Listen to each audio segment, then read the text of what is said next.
नमस्कार दोस्तों, स्वागत है आपका हमारे यूट्यूब चैनल उत्तराखंड क्लासेस पर। और आज हम एक अलग सीरीज़ शुरू करने जा रहे हैं। करंट की कुछ क्लासेस हमने कर ली हैं, कुछ और करेंगे आगे, जिसमें कि महत्वपूर्ण प्रश्न देखेंगे हम उत्तराखंड के महत्वपूर्ण प्रश्नोत्तरी। ठीक है, डिटेल एक्सप्लेनेशन होगा। और जो न्यू बच्चे हैं उनके लिए तो ये बेहद ही इम्पोर्टेंट है। आप इससे अपने नोट्स भी प्रिपेयर कर सकते हैं और प्लस एग्ज़ाम में क्वेश्चन की प्रवृत्ति कैसी होगी ये बात भी आप देख सकते हैं। जैसे सबसे पहला सवाल इसमें आता है कि स्वतंत्रता के अवसर पर भारत में हिमालय राज्य अस्तित्व में था। तो ये चीज़ें कई बार हो क्या जाती हैं कि इंपॉर्टेंट हो जाती है और आपको चीज़ें पता नहीं रहती। तो इसमें असम इसका आंसर राइट आंसर होगा।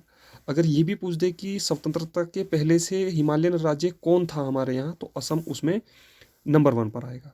बात अगर हम सेकंड की करते हैं तो वहाँ पर J&K जम्मू एंड कश्मीर आ जाएगा। ये बात आपको ध्यान रखना है। दूसरा राज्य उत्तराखंड की स्थिति कौन सी है आप ध्यान रख रहे। 11th हम जानते हैं कि हमारा उत्तराखंड कौन सा राज्य था, 11वां राज्य था। हो सकता है लिखाई में थोड़ा आपको क्लियर ना हो, लेकिन मैं बॉल क्लियर रहा हूँ तो आप अपनी चीज़ों को अच्छी तरीके से कर सकते हैं। ठीक है, नेक्स्ट क्वेश्चन हम देखते हैं। भारत का दूसरा हिमालयी राज्य, जो कि मैंने आपको भी बता दिया है कौन है, जम्मू एंड कश्मीर। हमारे यहाँ टोटल कितने राज्य हैं, 11। तो ये बात आपको ध्यान रखनी है। ठीक है, अब नेक्स्ट अगर हम देखते हैं फिर भारत को का कौन से नंबर का हिमालय राज्य है। उत्तराखंड की बात आ गई, पहले ही क्वेश्चन में डिटेल बताया था मैंने आपको। तो उत्तराखंड कौन सा है, 11वां। ठीक है, नेक्स्ट सवाल अगर हम देखें तो उत्तराखंड के किस क्षेत्र में सर्वाधिक वर्षा होती है। दोस्तों आपको ये चीज़ ध्यान रखनी चाहिए कि उत्तराखंड में सबसे ज़्यादा जो वर्षा होती है वो नरेंद्र नगर में होती है। और इसे उत्तराखंड का चेरापूंजी, क्योंकि भारत में सबसे पहले सबसे ज़्यादा वर्षा जो होती थी पहले चेरापूंजी में होती है। और नाव अब कहाँ होती है, मौसिनरम। मौसिनरम ये कहाँ पर पड़ता है, मेघालय में पड़ता है। मेघालय में पड़ता है, ये बात आपको ध्यान रखनी है। ठीक है, मौसिनरम कहाँ पर पड़ता है, मेघालय में। तो नरेंद्र नगर को उत्तराखंड का चेरापूंजी या मौसिनरम भी कहा जाता है, आपको ध्यान रखना है। ठीक है, कई एक बार सवाल ये भी पूछा गया था कि नरेंद्र नगर का पुराना नाम क्या है। तो ये बात आपको ध्यान रखनी है, इसका पुराना नाम है ओडा थली। ओडा थली। ठीक है दोस्तों, इतनी बात। नेक्स्ट हम चलते हैं उत्तराखंड के कितने क्षेत्र में वन हैं। देखो इसमें सवाल आपको बहुत डिटेल से पकड़ना है कि अगर आपको टोटल वनावरण पूछे तो आपको ये बात ध्यान रखनी है कि टोटल वनावरण जो हमारे यहाँ वो है लगभग 38,000 वर्ग किलोमीटर। ठीक है दोस्तों, लेकिन वन की अगर बात करें तो इसमें 34,662 आएगा। और अप्रोक्सीमेट अगर मैं एग्जैक्ट डेटा आपको बताऊं तो 26,547 प्लस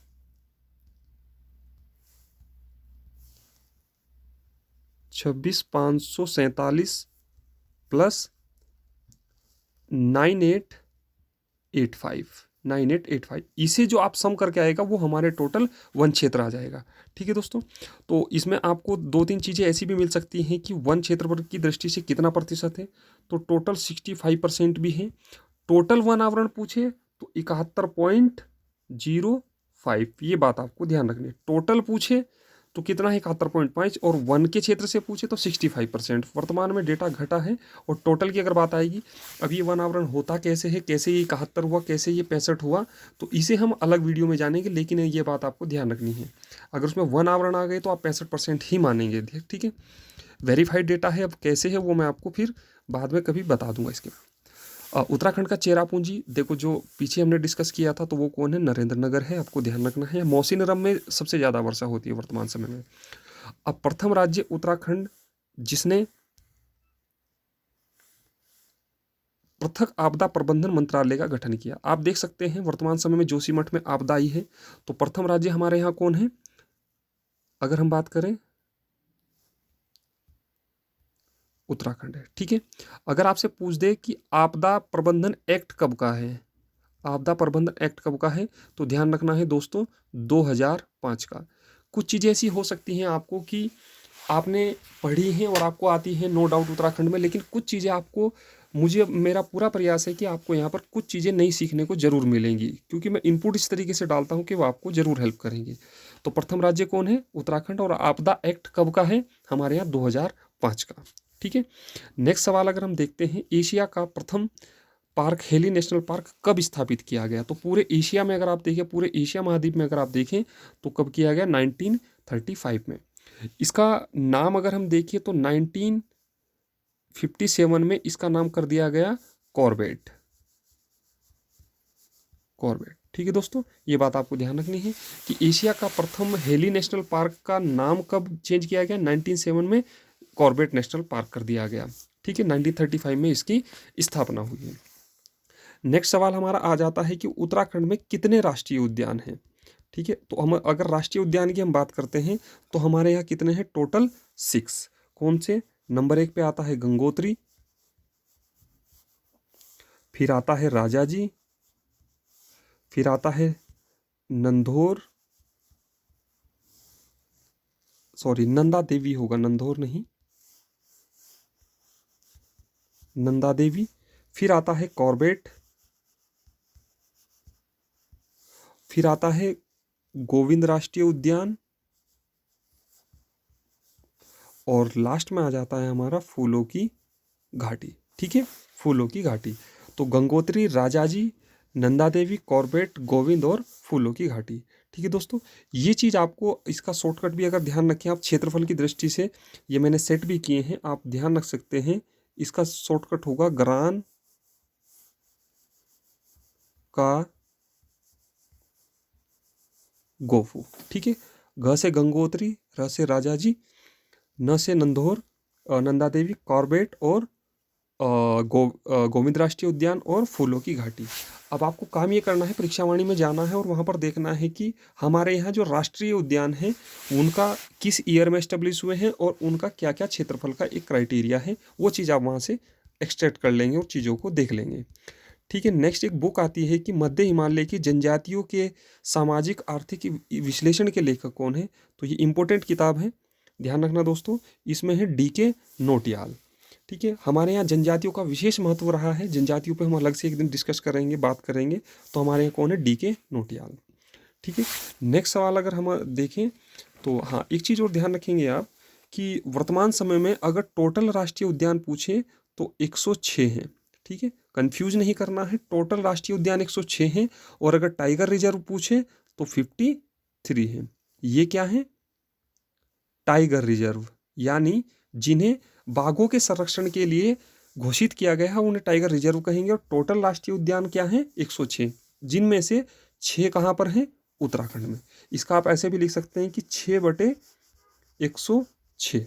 ठीक है, ये पूरे भारत में है और ये हमारे उत्तराखंड में है। ओके, नेक्स्ट अगर हम देखें, नेक्स्ट क्वेश्चन अगर हम देखते हैं तो नेक्स्ट हमारा आता है कस्तूरी मृग का वैज्ञानिक नाम क्या है? तो ये हम जानते हैं, इजी सवाल है, मास्कस क्राइसोगोस्टर है। ये बात आपको ध्यान रखनी है। इसमें मैं ज़्यादा समय नहीं, लोफोफोरस सोकुरा नहीं, लोफोफोरस इम्पीजेनस हमारे जो मोनाल है उसका नाम है, जो हमारा उत्तराखंड का राजकीय पक्षी है। रोडोडेंड्रन अर्बोरियम जो बुरांस हमारा राजकीय वृक्ष है उसका नाम है, ये यहाँ पर है। तो ये चीज़ आप खुद ही अपडेट कर लेंगे और इसकी PDF मैं शेयर कर दूंगा, आप निकलवा सकते हैं। बस प्लीज़ आपसे मेरा रिक्वेस्ट है कि ये PDF आप किसी के भी समक्ष शेयर नहीं करेंगे। ठीक है दोस्तों, नेक्स्ट सवाल हम देखते हैं अपना, कश्मीर के शासक ललितादित्य मुक्तापीड़ द्वारा गढ़वाल विजय का उल्लेख मिलता है। ये मोस्ट इंपॉर्टेंट सवाल है, इस सवाल को आने की पूरी संभावना है, ये बात आप ध्यान रखना। ठीक है, कश्मीर के शासक ललिता मुक्तादित्य। इसके बारे में 2 चीज़ें हमें जाननी है। कश्मीर में जो राजवंश था, एक हुआ है लोहार राजवंश, लोहार राजवंश, लोहार। ठीक है, उसके बाद हुआ है कारकोट, कारकोट। ठीक है, इस कारकोट वंश में ही, इस कारकोट वंश का ही कौन राजा था? ललितादित्य मुक्तापीड़, ललितादित्य मुक्तापीड़, जो कि हम अपने इसमें देख रहे हैं। ठीक है, अब इस शासक ने, जब आपको मैं बताऊं कि उत्तराखंड की अगर हम लोकेशन की बात करें तो हमारा उत्तराखंड लगभग इस तरीके से दिखता है। इस क्षेत्र को जीता था ललितादित्य मुक्तापीड़ ने। ठीक है, इस बात की हमें जानकारी पूछा गया है किस में मिलती है? तो रजत रांगणी में मिलती है। क्लियर है? अब अगर हम रजत रांगणी की बात करता है तो रजत रांगणी को लिखा किसने है? तो एक लेखक हुए हैं कल्हण, कल्हण। ठीक है, कल्हण ने लिखा है रजत रांगणी को, ये बात आपको ध्यान रखना है। अब रजत रांगणी का मतलब क्या है? इसका मतलब होता है राजाओं की नदी, राजाओं की नदी। ठीक है, रजत रांगणी का मतलब क्या है? राजाओं की नदी। एक दो एक्स्ट्रा इंफॉर्मेशन, इसमें 8 तरंग हैं, यानी आप कह सकते हैं 8 चैप्टर हैं। तो ये बात आपको ध्यान रखनी है कि 8 तरंग में ये लिखी गई है। कब लिखी गई है? 1148 में लिखी गई है। ठीक है, 1100। रजत रांगणी के बारे में इतनी बात है। लिखी किसने है? कल्हण ने। 8 तरंग हैं, 1148 में लिखी गई है। राजाओं की नदी इसका मतलब हुआ। और ललिता द्वितीय मुक्तापीठ जो था वो कारकोट राजवंश का था, और इसका जो शासन क्रम माना जाता है वो 724 से 761 तक माना जाता है। ये बात आपको ध्यान रखनी है। अब हम इसके बारे में इतनी ही जानेंगे, कोई और चीज़ें आएगी तो फिर हम डिटेल से जानेंगे। नेक्स्ट हमारा आता है लाखो उडियार किस नदी पर है? तो लाखो उडियार कहाँ पर है? सुयाल नदी के तट पर है। आप जब अगर कुमाऊं का विजिट करेंगे तो अल्मोड़ा से यदि आप पिथौरागढ़ की तरफ जाएंगे तो वहीं पर आपको रास्ते में लाखो उडियार मिलेगा। ठीक है, इसकी जो खोज की थी वो मदमहेश्वर प्रसाद यानी MP जोशी के द्वारा 1963 में की गई थी लाखो उडियार का। ठीक है, ये बात आपको ध्यान रखनी है कि लाखो उडियार है क्या।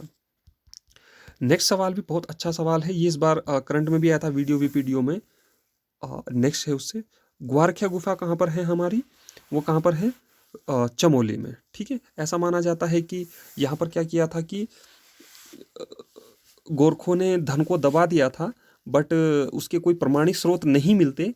बट अगर देखा जाए तो ये कहाँ पर है? चमोली में है। और वहाँ पर एक गांव पड़ता है डुगरी गांव, डुगरी गांव। ठीक है, ये बात आपको ध्यान रखनी है। नेक्स्ट सवाल हमारा आता है यज्ञ कुंडों के अवशेष कहाँ से मिले? ये बात आपको ध्यान रखनी है। ठीक है, ये यज्ञ कुंडों के अवशेष वास्तव में क्या है? एक शासक हुए हमारे यहाँ सीलवर्मन, सीलवर्मन। ठीक है, उत्तराखंड का थोड़ा सा प्रश्न ओवरव्यू में लूंगा। ये यहाँ पर क्या है? देहरादून का क्षेत्र पड़ता है, और यहाँ पर एक गांव पड़ता है जगतग्राम, जगतग्राम। ऐसा माना जाता है कि सीलवर्मन ने 4 यज्ञ कराए। 4 यज्ञ में से वर्तमान समय तक 3 यज्ञ वेदिकाएं मिल चुकी हैं, और वो किस गांव में मिली हैं? जगतग्राम में। ठीक है, जगतग्राम में। तो सवाल ये पूछा गया है कि यज्ञ कुंडों के अवशेष कहाँ से? तो बाड़वाला। ये बाड़वाला कहाँ पड़ता है? जगतग्राम में। तो कभी जगतग्राम भी आ सकता है, बाड़वाला भी आ सकता है। किसके हैं? सीलवर्मन के हैं। टोटल कितने थे? 4 थे, बट अभी तक पुष्टि सिर्फ 3 की हुई है। ये बात आपको ध्यान रखनी है। ठीक है, नेक्स्ट हम देखते हैं भड़ शब्द का प्रयोग का शाब्दिक अर्थ क्या है? भड़ किसे कहते हैं? तो भड़ कहते हैं दोस्तों वीर को कहते हैं। उत्तराखंड में एक प्रचलन है, इतिहास में भी एक आती है ये इतिहास बताने की एक, अगर हम बात करें तो एक सेकंड, इतिहास के कई सारे स्रोत होते हैं, जैसे कि विदेशी स्रोत हैं, पुरातात्विक स्रोत हैं, साहित्यिक स्रोत हैं। तो लोक गाथा भी ऐतिहासिक के स्रोत में आती है। तो जो लोक गाथा का गायन करते हैं उन्हें हम क्या कहते हैं? जो लोक गाथा होती है उन्हें हम भड़ों या पवाड़े कहा जाता है, पवाड़े कहा जाता है। ठीक है, पवाड़े कहा जाता है। और इनके जो गायक होते हैं, इनके गायक को क्या कहा जाता है दोस्तों? इनके गायक को कहा जाता है भाट, भाट। ठीक है, तो इसका मतलब ये हुआ कि वीरों की याद में गाए जाने वाले चीज़ों को क्या कहा जाता है? भड़ो या पवाड़े। और उनके गायक को क्या कहा जाता है? भाट कहा जाता है। ये बात आपको ध्यान रखनी है, इसे आप नोट डाउन। खाली आपको इससे ही कि डिस्कस करें इससे ही फ़ायदा नहीं होगा, आप इसका PDF निकलवा सकते हैं या क्वेश्चन को नोट डाउन कर सकते हैं। मोस्ट इंपॉर्टेंट क्वेश्चंस का कलेक्शन है जो मैं आपके लिए करके लेके आया हूँ। तो ये बात आपको ध्यान रखनी है और इसे एक कॉपी में नोट्स के फॉर्म में प्रिपेयर करना है। नेक्स्ट है गोविसाण किस प्रसिद्ध स्थल का नाम है? तो गोविसाण है काशीपुर का पुराना नाम है। ठीक है, एक कई सारे शहरों के नाम हैं, वो हम बाद में डिस्कस करेंगे किसका क्या नाम है। अभी हम नहीं जाएंगे वहाँ पर क्योंकि काफ़ी वीडियो लंबा हो जाएगा। नेक्स्ट हमारा आता है मौर्य सम्राट अशोक का शिलालेख कहाँ से प्राप्त होता है? हम अच्छी तरीके से जानते हैं, कालसी से। इसके बारे में आपको 2-3 जानकारी मैं एक्स्ट्रा देना चाहूँगा कि सबसे पहले इसे खोजा किसने था? तो खोजा था फॉरेस्ट ने। एक बात, किस नदी के किनारे पर है? तो ध्यान रखना ये अमलावा प्लस यमुना नदी, ठीक है, ये बात आपको ध्यान रखनी है। नेक्स्ट अगर हम बात करें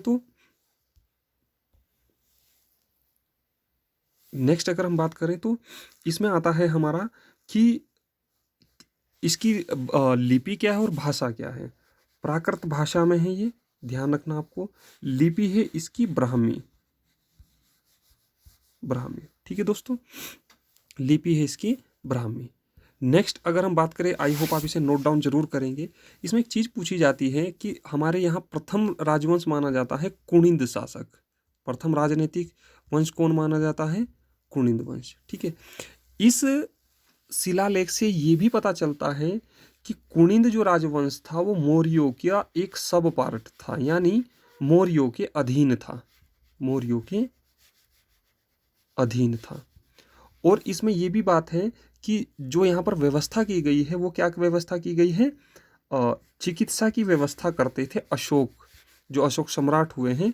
चिकित्सा की व्यवस्था उन्होंने जहाँ जहाँ मौर्य सम्राट अशोक का शासन था या मौर्य का शासन था वहाँ पर उन्होंने चिकित्सा की व्यवस्था की थी, बेहतर व्यवस्था की थी। और दूसरा, उत्तराखंड में जो प्रथम राजनीतिक शक्ति है, प्रथम जो राजनीतिक शक्ति है उसमें कुणिंद राजवंश किसके अधीन काम करते थे? तो मौर्यों के अधीन करते थे। और ये जानकारी हमें किससे मिलती है? किससे मिलती है? मौर्य सम्राट, सॉरी गलत हो गया, अशोक का शिलालेख जो हमें प्राप्त होता है कालसी से, इससे मिलती है। तो 2-3 चीजें ज्यादा खोजा किसने? फॉरेस्ट ने। प्राकृत भाषा है, ब्राह्मी लिपि है, नदी अमलावा और यमुना है, और कुणिंद मौर्यों के अधीन थे, चिकित्सा की व्यवस्था अच्छी थी, ये चीजें हैं। तो ये चीजें कालची के अभिलेख में मिलती हैं और इससे अलग आपको कुछ चीजें नहीं पूछी जाएंगी। एक चीज और है कि बाड़ाहाट क्या है, तो आपको ध्यान रखना है उत्तरकाशी का जो पुराना नाम था वो क्या है? बाड़ाहाट था। और वर्तमान में एक संशोधन किया गया है कि उत्तरकाशी को वर्तमान समय में बाड़ाहाट से ही जाना जाएगा। अब ये देखने वाली बात होगी कि कितना समय लगता है अपने पूर्व के नाम को अस्तित्व में लाने के लिए और प्रचलन में लाने को उसे कितना समय लगता है। हालांकि ये कहा तय हो चुका है कि वर्तमान में उत्तरकाशी को बाड़ाहाट के नाम से ही जाना जाएगा। अब उत्तराखंड भारत में क्षेत्रफल की दृष्टि से कौन से नंबर का राज्य है? तो ये आपको ध्यान रखना है 18वां राज्य है। हमारा टोटल अगर हम बात करें तो हमारा टोटल कितना है? 53,483, ठीक है दोस्तों। और यहाँ पर अगर हम भारत का यदि 100% क्षेत्रफल है, इसमें उत्तराखंड की कितनी भागीदारी है? 1.69, ठीक है, 1.69। आप इसे, मैं आपको पढ़ाने का थोड़ा सा एक अच्छा तरीका भी बता देता हूँ कि जैसे आप ये 100 है तो 100 के आप ऊपर लिख सकते हैं 1.69, यानी उत्तराखंड की कितनी भागीदारी है 100% में? 1.69, ठीक है। और टोटल क्षेत्रफल कितना है? 53,483, और कौन सा नंबर है? 18वां, ठीक है। थैंक्स फॉर वॉचिंग, और आई होप आप मेरी क्लास से लाभान्वित हुए होंगे। और हम आगे कंटिन्यू करेंगे इसी तरीके से क्वेश्चन की सीरीज़ को, और आप इसे नोट डाउन करें। काफ़ी अच्छा कंपाइलेशन मैंने बनाया है, आप अपना फीडबैक ज़रूर दें। आने वाले पटवारी एग्ज़ाम हो, लेखपाल एग्ज़ाम हो, या फिर वीडियो हो, वीपीडीओ हो, अन्य जो भी एग्ज़ाम होंगे आपके लिए काफ़ी हेल्पफुल होंगे। थैंक्स दोस्तों, मिलते हैं नेक्स्ट क्लास में।